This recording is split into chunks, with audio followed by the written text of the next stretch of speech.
अब मैं आपको ये भी बता देता हूँ कि जो पाठ्यक्रम होता है हिंदी का बड़ी क्लासों में, कि जो जीवन परिचय होते हैं यानी जो लेखकों के जीवन परिचय होते हैं वो भी आते हैं एग्जाम में, उनके नंबर दिए जाते हैं।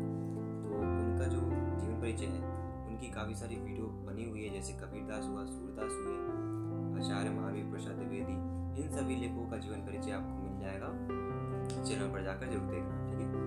तो इस चैप्टर में हम जाने वाले हैं बहुत ही महत्वपूर्ण प्रश्नोत्तर इस पाठ्यक्रम से संबंधित, जो मैं आपको इस वीडियो में बताने वाला हूँ। हिंदी एकांकी खंड में पाठ का नाम है प्रायश्चित और इसके लेखक हैं भगवती चरण वर्मा।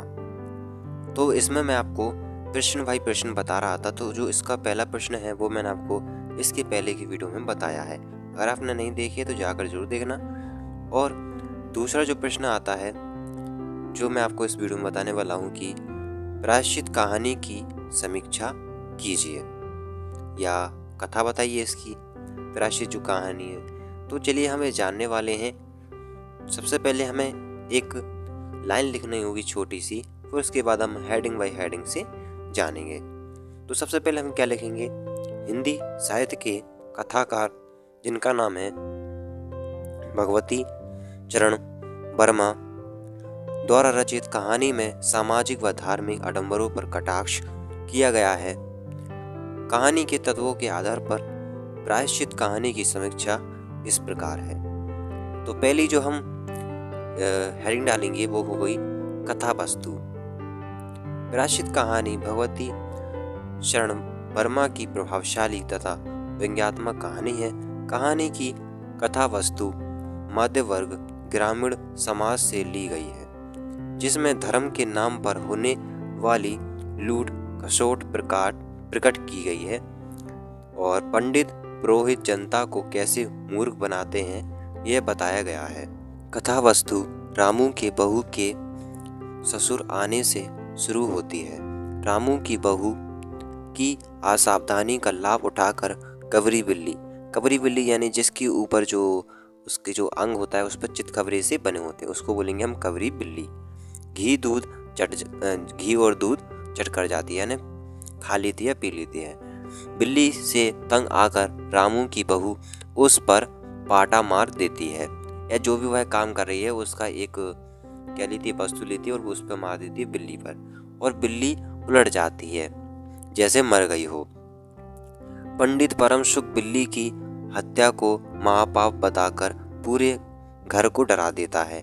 तो अब ये हो जाता है इतना सब कुछ, तो वह पंडित से सलाह लेती है कि ऐसा ऐसा हो गया। तो जो पंडित है जिनका नाम है परम सुख, वह महापाप बताते हैं, ठीक है, और ऐसा ऐसा बताते हैं। क्या बताते हैं कि आपको क्या करना होगा, रामू की माँ को बताते हैं सोने की बिल्ली तथा भिन्न खाद्य सामग्री देने को कहते हैं। मतलब कि ये लगेगा, एक पूजा करनी होगी और सोने की बिल्ली और ये खाद्य पदार्थ लगेंगे जो खाने पीने के हैं। तो ये सब कार्यक्रम उनने सब अरेंज कर लिया रामू की माँ ने जैसे भी करके।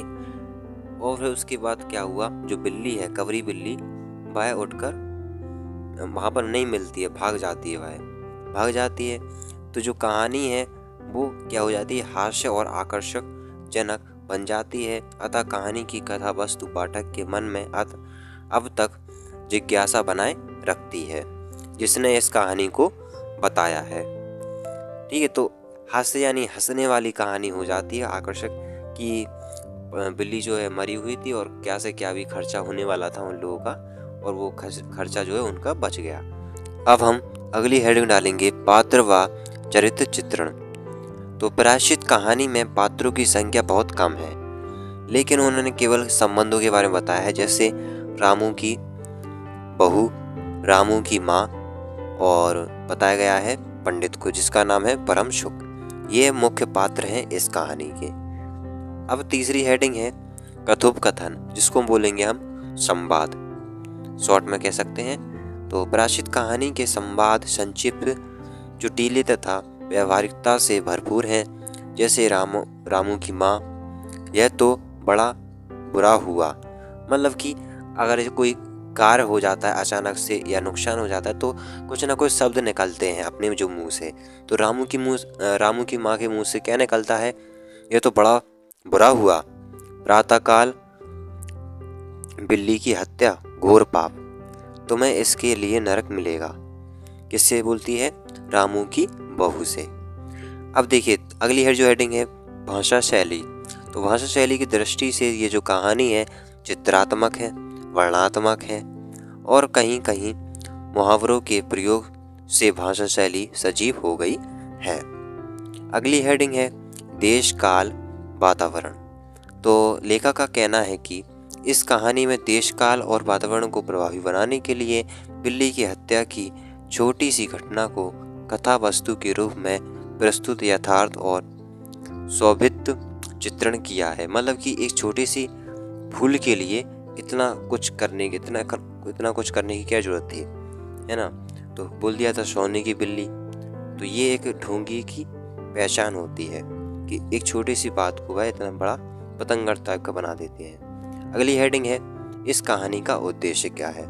तो प्रकाशित कहानी में लेखक का कहना है कि समाज में फैले धार्मिक रूढ़ियों मतलब होता है पुरानी सोच विचार व अंधविश्वास पर व्यंग पंडितों व ढोंगियों के लालच को प्रस्तुत किया गया है।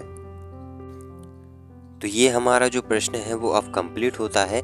इसको आप अच्छी तरीके से नोट कर लें, इससे आपको कहानी जो है समझ में भी आ गई हो।